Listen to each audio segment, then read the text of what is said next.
மற்றொரு சுவாரஸ்யமான காணொளித்தொகுப்பின் மூலம் உங்கள் அனைவரையும் சந்திப்பதில் மிக்க மகிழ்ச்சி. இன்னைக்கு நம்ம எங்கே வந்திருக்கோம்னு பார்த்தீங்கன்னு சொன்னால் இலங்கையின் வடமத்திய மாகாணமான பொலனறுவைக்கு தான் வந்திருக்கோம். பொலனறுவையை பார்த்தீங்கன்னு சொன்னால் மிகவும் சுவாரஸ்யமான வரலாறுகளை கொண்ட இடமாக தான் இந்த பொலனறுவை இருந்துட்டு.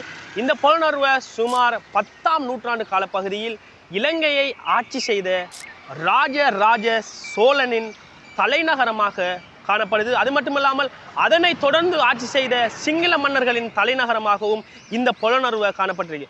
சுமார் 10ஆம் நூற்றாண்டு தொடக்கம் 13ஆம் நூற்றாண்டு காலப்பகுதி வரையும் இந்த பொலனறுவை இலங்கையின் தலைநகரமாக காணப்பட்டிருக்கு. இங்கே பல விஷயங்கள், வரலாற்று உண்மைத்தன்மைகள் எல்லாமே இங்கே காணப்படுது. அனைத்தையுமே ஒவ்வொன்றா இந்த காணொளித்தொகுப்பு மூலமாக பார்ப்போம். இந்த பொலனறுவையில் முக்கியமாக நம்ம பார்க்கக்கூடிய வரலாறு தான் பராக்கிரம மன்னனின் வரலாறு. பராக்கிரம மன்னன் ஒரு பாண்டிய வம்சாவளி மன்னனாக காணப்படுறான். எப்படி பாண்டிய வம்சாவளி மன்னன் சொன்னால், பராக்கிரமபாகுட தந்தையின் தந்தை பாண்டிய வம்சாவளியில இருந்து வந்ததால பராக்கிரமபாகு ஒரு பாண்டிய வம்சாவளி மன்னனாக காணப்படுறான். இந்த பராக்கிரமபாகு மன்னனின் காலப்பகுதி தான் இலங்கையின் பொற்காலம் என்று குறிப்பிடப்படுது. பராக்கிரமபாகு மன்னன் காலப்பகுதியில தான் இந்த பராக்கிரம சமுத்திரம் எல்லாம் அமைக்கப்பட்டது. அப்ப பராக்கிரமபாகு ஒரு கருத்தை முன் வச்சான். அவன் என்னத்தை முன் வச்சான்னு சொன்னா, வானில் இருந்து விழும் ஒரு சொட்டு துளி நீரையும் மக்களுக்கு பயன்படுத்தாமல் கடல் நீரோடு சேர விட மாட்டேன் என்று பராக்கிரமபாகு மன்னன் குறிப்பிட்டான். இந்த பராக்கிரம சமுத்திரத்தை அமைச்சு கிழக்கு மாகாணத்தில் இருக்கிற எக்கச்சக்க ஏராளமான விவசாயிகளுக்கு உதவி செய்திருக்கிறான் இந்த பராக்கிரமபாகு மன்னன். அது மட்டும் இல்லாமல் பராக்கிரமபாகு மன்னனை பார்த்தீங்கன்னு சொன்னா அபிவிருத்திகளை செய்யக்கூடிய ஒரு மன்னனாக இருந்திருக்கான். எந்த காலப்பகுதியில் பராக்கிரமபாகு மன்னன் இலங்கையை ஆட்சி செய்திருக்கான்னு பார்த்தீங்கன்னு சொன்னா 1153 தொடக்கம் 1186 வரை பராக்கிரமபாகு மன்னன் இலங்கையை ஆட்சி செய்திருக்கிறான். பராக்கிரமபாகு மன்னன் இலங்கையை ஆட்சி செய்யும் பொழுதுதான் இலங்கையின் பொற்காலம், அதாவது வசந்த காலம் என்று தெரிவிச்சிருக்காங்க. ஏன்னு சொன்னால் குளங்களையும் அது மட்டும் இல்லாமல் பௌத்த விகாரைகளையும் கோவில்களையும் மற்றும் விவசாய வயல் நிலங்களையும் இப்படி போன்ற எக்கச்சக்கமான வேலைப்பாடுகள் இந்த பராக்கிரமபாகு மன்னன் தான் ஆரம்பித்து வச்சிருக்கான். அதனால தான் இலங்கையின் பொற்காலம், அபிவிருத்தி காலம் என பராக்கிரமபாகு மன்னன் ஆட்சி செய்த காலத்தை சொல்லப்படுது.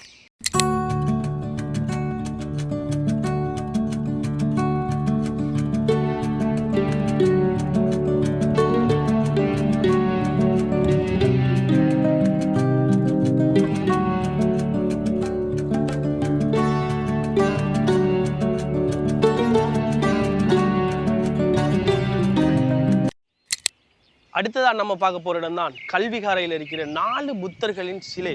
4 புத்தரின் சிலையை பற்றி தான் பார்க்க போகிறோம். இந்த கல்விகாரையில் காணப்படுற 4 புத்தரின் சிலையும் 4 நிலையை குறிப்பிட்டதாக சொல்கிறாங்க. வாங்க அந்த 4 நிலையும் என்னென்ன நிலைன்னு சொல்லி போட்டு பார்ப்போம். இங்கே காணப்படுற முதலாவது இருக்கை நிலையில் இருக்கிற புத்தரின் சிலை தியான நிலையை குறிக்குது. இது ஒரு தியான நிலை என்று சொல்லி போட்டு சொல்றாங்க. இருக்கையில இருக்கிற புத்தரின் சிலை வந்துட்டு தியான நிலை. இது எப்படி சொல்லப்படுதுன்னு சொன்னா, இவர் வந்துட்டு உலக வாழ்க்கையின் துறக்கல்ல, தியானமும் இன்னும் அடையல, இவர் தியானம் அடையலாமா இல்லையான்னு சொல்லி போட்டு யோசிச்சுட்டு இருக்கிற மாதிரிக்கு அவரோட முகத்தை பார்த்தீங்கன்னு சொன்னா ஒரு இறுக்கமான நிலை காணப்படுது. அவரோட முகத்தை பார்த்தீங்கன்னு சொன்னா ஏதோ ஒரு இறுக்கமான நிலை, யோசிச்சுட்டு இருக்காரு, நம்ம என்ன தியானம் அடையலாமா இல்லை உலக வாழ்க்கையை திறக்கலாமான்னு சொல்லி போட்டு இப்போ 2 முடிவுல இவர் இருக்கிறதாக இந்த புத்தரின் சிலை குறிப்பிடுறதாக இங்கே சொல்லப்படுது. இது ஒரு தியான நிலைன்னு சொல்லி போட்டு சுருக்கமாக சொல்லப்படுது. இங்கு 2வது காணப்படுற புத்தர் சிலையானது குடை வரை, அதாவது குடை வரைன்னு சொன்னா அவங்க எல்லாருக்குமே தெரிஞ்சிருக்கும்.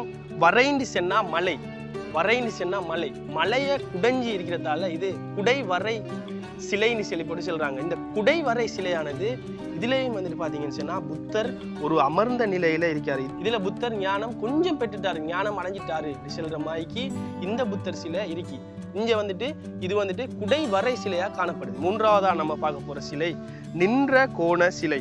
அதாவது இங்க வந்து பாத்தீங்கன்னு சொன்னா புத்தர் சிலை நின்ற நிலையில இருக்குது. இந்த நின்ற நிலை சிலை என்னத்தை குறிப்பிட வருதுன்னு சொன்னா நின்ற நிலை தியான நிலை சிலையாக கருதப்படுகின்றது. இந்த நின்ற நிலை சிலையை பார்த்தீங்கன்னு சொன்னா இலங்கையிலே அரிதான சிலையாக இந்த நின்ற நிலை சிலை குறிப்பிடப்படுது. ஏன்னு சொன்னா பொலனறுவையில மட்டும்தான் இவ்வாறான நின்ற நிலை சிலை, அதாவது கைகட்டிய நிலையில ஒரு சிலை இருப்பதாக கூறப்படுது. இங்க அடுத்ததாக காணப்படுற சிலை சாய்ந்த நிலை தியான சிலை. இப்ப இவர் வந்துட்டு ஃபுல்லா வந்துட்டு ஞானம் அடைஞ்சிட்டாரு. இங்க பாத்தீங்கன்னு சொன்னா தலையில நத்தைகளோட முழுமையாக புத்தர் வந்துட்டு தியானம் அடைஞ்சிட்டாரு. ஃபர்ஸ்ட் நம்ம பார்த்த சிலையில வந்துட்டு கொஞ்சம் இறுக்கம் அவரோட முகத்துல காணப்பட்டுச்சு. அவர் தியானம் அடையலாமா, உலக வாழ்க்கையை திறக்கலாமான்னு சொல்லி போட்டு யோசிச்சுட்டு இருந்தாரு. அடுத்த சிலையை பார்த்தீங்கன்னு சொன்னா குடைவரை சிலை. அந்த குடைவரை சிலையில அவர் ஒரு தியானம் அடைஞ்சிட்டாரு, ஒரு அளவுக்கு தியானம் அடைஞ்சிட்டாரு. அடுத்த சிலையாக நின்ற நிலை சிலை. இந்த நின்ற நிலை சிலை இலங்கையில ஒரு இடத்திலேயுமே இல்லை. இங்கதான் நின்ற நிலை கைகட்டிய சிலை காணப்படுறதாக சொல்லப்படுது. அடுத்த சிலையை பார்த்தீங்கன்னு சொன்னா இவ்வாறு சாய்ந்த நிலை சிலை. இந்த சாய்ந்த நிலை சிலையில புத்தர் வந்துட்டு ஒரு அளவுக்கு இவர் தியானம் அடைஞ்சிட்டாரு. இப்போ வந்துட்டு தியானம் அடைந்து ஓய்வு நிலையில இருக்காருன்னு சொல்லி போட்டு இங்க வந்துட்டு வரலாறுகள் செல்லப்படுது. அது மட்டும் இல்லாமல் இந்த சிலைகள் அனைத்தையுமே கருங்கற்கள்ல செதுக்கிருக்காங்க.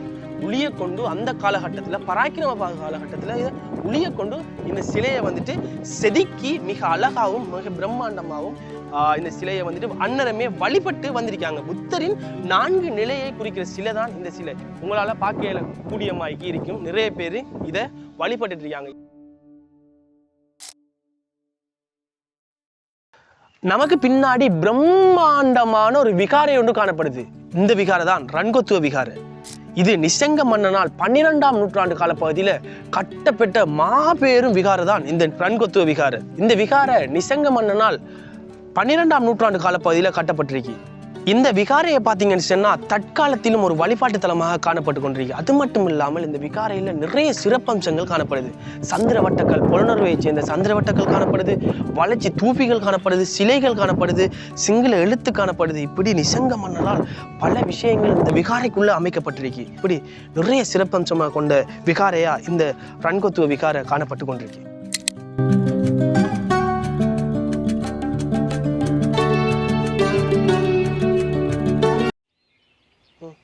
This Anuradhapura. This is Anuradhapura. Upside big one. This Polonnaruwa. Yeah. Polonnaruwa. Have a different. Different. Yeah. You have Yeah. different. This only 4 animals. Yeah. 4 animals. Yeah. Anuradhapura. Anuradhapura. This have elephant and this horse lion, horse and bull. Bull. Yeah. This only lion. Only single is mean. Yeah. Only Latin. Lions No. mean Chinglish. Yeah. Single is not here. Polonnaruwa. Polonnaruwa, not here. Yeah. Singlish man. Yeah. This elephant mean? Elephant mean only this only power. Yeah, power. Yeah. This horses also power. Power. Yeah. Only this. What is this? Son. Yeah, son. Son. He is good knowledge. Good knowledge. Good knowledge. Yeah. He has only good knowledge. This only fire side. Yeah. Fire. Yeah. This come to the only nirvana. Yeah. Yeah. This all to say. என்ன தெரியுமா சொல்றாரு அவரு? இப்போ இதில் வந்துட்டு புலனறுவைக்கும் அனுராதபுரத்துக்கும் நிறைய different இருக்கா. இந்த இது வந்துட்டு மாடு வந்துட்டு ஹிந்துவை குறிக்குதாம், சிங்கம் வந்துட்டு சிங்கிலிஷ் புத்திஸை குறிக்குதாம். சரியா? அதில் வந்துட்டு புலனறுவையில் அது ரெண்டுமே இல்லையா, மாடும் இல்லை சிங்கமும் இல்லை. இங்கே வந்து டிஃப்ரெண்ட்டாக இருக்குது. என்னென்னு சொன்னால் யானையும் குதிரையும் இருக்குது. யானை வந்துட்டு ஸ்ட்ராங்காக குறிக்குதாம், அவங்களோட பவர். இந்த குதிரையும் வந்துட்டு அவங்களோட பவரை குறிக்குதாம். அது மாதிரி இந்த பார்த்தீங்கன்னா மேலே அன்னம் இருக்குது.